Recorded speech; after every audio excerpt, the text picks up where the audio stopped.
Assalamualaikum warahmatullahi wabarakatuh.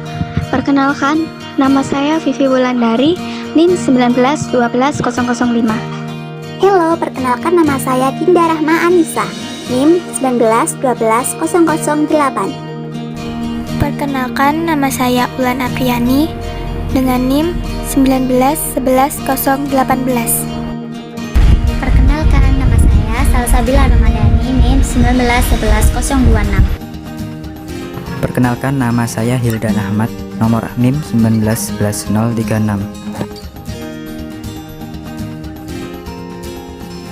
Hiperkolesterolnemia adalah suatu keadaan terjadinya peningkatan kadar kolesterol dalam darah.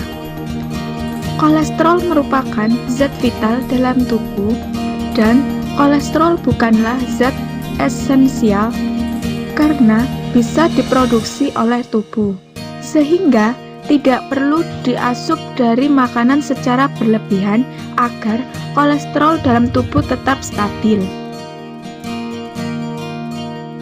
Faktor hiperkolesterol. 1. Keturunan genetik. Hal ini biasanya diwariskan dari kedua orang tuanya. Pada umumnya, seseorang dengan riwayat keluarga tinggi kolesterol, maka kemungkinan untuk mengalami hiperkolesterol lebih tinggi. Yang kedua, penyebab sekunder. Hiperkolesterol juga dapat disebabkan akibat dari komplikasi penyakit lain dan dapat terjadi apabila konsumsi obat-obatan yang meningkatkan LDL dan menurunkan HDL. Yang ketiga, ada makanan. Tingginya konsumsi lemak jenuh pada makanan sehari-hari dapat meningkatkan kadar kolesterol dalam darah. Selanjutnya yang keempat, bobot badan. Kelebihan bobot badan seperti kegemukan dan obesitas dapat menaikkan kadar kolesterol dalam darah dan meningkatkan resiko penyakit jantung. Yang kelima, aktivitas fisik atau olahraga. Kurangnya aktivitas fisik dapat meningkatkan kadar kolesterol LDL dan menurunkan kadar kolesterol HDL. 6. Minum alkohol yang berlebihan. Kebiasaan minum alkohol yang berlebihan dapat meningkatkan kadar kolesterol total dan trigliserida. Ketujuh, kebiasaan minum kopi yang berlebihan. Mengonsumsi kopi secara berlebihan dapat meningkatkan kadar kolesterol total dan LDL darah. Yang kedelapan adalah merokok. Beberapa penelitian membuktikan bahwa merokok dapat meningkatkan kadar kolesterol. Yang kesembilan ada stres. Kondisi stres akan meningkatkan kadar darah. Karena itu, diperlukan kemampuan untuk mengendalikan stres. Yang kesepuluh yaitu usia dan jenis kelamin. Semakin bertambahnya usia, semakin meningkat pula kadar kolesterolnya. Berikutnya ada prinsip diet kolesterol. Yang pertama, pengurangan asupan kolesterol kurang dari 200-300 mg per hari. Yang kedua, pengurangan asupan lemak jenuh. Yang ketiga, peningkatan asupan serat terutama serat larut air. Yang keempat, mengutamakan bahan makanan sumber lemak tak jenuh. Yang kelima, mengutamakan makanan sumber vitamin C dan vitamin E.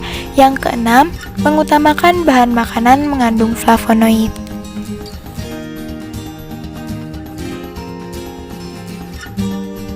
Kebutuhan nutrisi. Pertama, mengonsumsi lebih banyak omega 2. Kedua, membatasi asupan lemak jenuh dan kolesterol. Ketiga, mengonsumsi lebih banyak sayur-sayuran. Keempat, membatasi jumlah kolesterol yang dikonsumsi hingga di bawah 200 mg per hari. Kelima, menetapkan target berat badan dan mempertahankannya.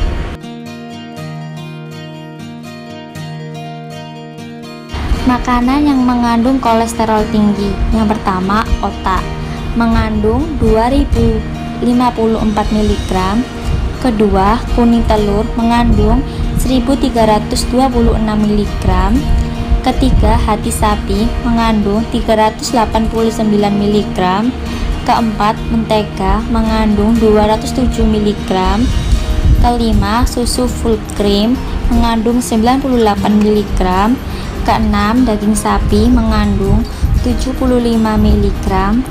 Ketujuh, daging kambing mengandung 75 mg, ke-8 keju mengandung 110 mg, ke-9 jeroan unggas mengandung 35 mg, dan lain-lain.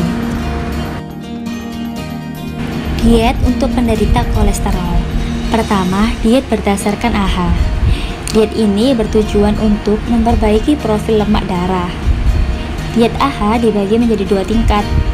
Pada diet tingkat pertama membatasi lemak total tidak lebih dari 30% dari total kalori. Lemak jenuh tidak lebih dari 10% dari total kalori. Dan kolesterol harus kurang dari 300 mg per hari. Selanjutnya ada tingkat 2. Ini ditujukan untuk pasien dengan kadar kolesterol tinggi 249 mg atau lebih, atau untuk mereka yang mengalami serangan jantung. Untuk tingkat 2 lebih ketat, lemak jenuh dan kolesterol kurang dari 200 mg per hari. Diet untuk penderita hiperkolesterol. Yang kedua, diet reversal. Diet reversal merupakan diet untuk orang yang susah mempunyai tanda-tanda penyumbatan pada arteri dan ingin melakukan reversal, yaitu memperkecil ukuran plak yang telah terlanjur mengendap pada arteri. Dalam diet reversal, makanan yang dipilih berasal dari tumbuhan. Dasar diet reversal adalah pemilihan makanan yang dikonsumsi harus dari kriteria berikut ini. Pertama, 10% kalori lemak. Kedua, 70% sampai 75% kalori karbohidrat. Yang ketiga, 10% sampai 15% kalori protein. Keempat, 5 mg kolesterol per hari. Yang kelima, tidak mengandung lemak jenuh yang tinggi. Yang terakhir, tidak mengandung kafein, MSG, dan stimulan yang lain. Selanjutnya ada peran perawat. Peran perawat dibutuhkan untuk mengatasi masalah hiperkolesterolemia. Terdapat 3 tahapan, yaitu yang pertama, pencegahan primer, kedua, pencegahan sekunder, dan yang ketiga, pencegahan tersier. Tujuan pencegahan sekunder yaitu menghambat atau mencegah terjadinya hal yang tidak diinginkan dengan deteksi dini yang dapat dibantu oleh perawat. Hal ini terdapat farmakologis, yaitu dengan obat, lalu non-farmakologis dengan mengatur asupan lemak, aktivitas fisik teratur, mengenali berat badan, dan lain-lain.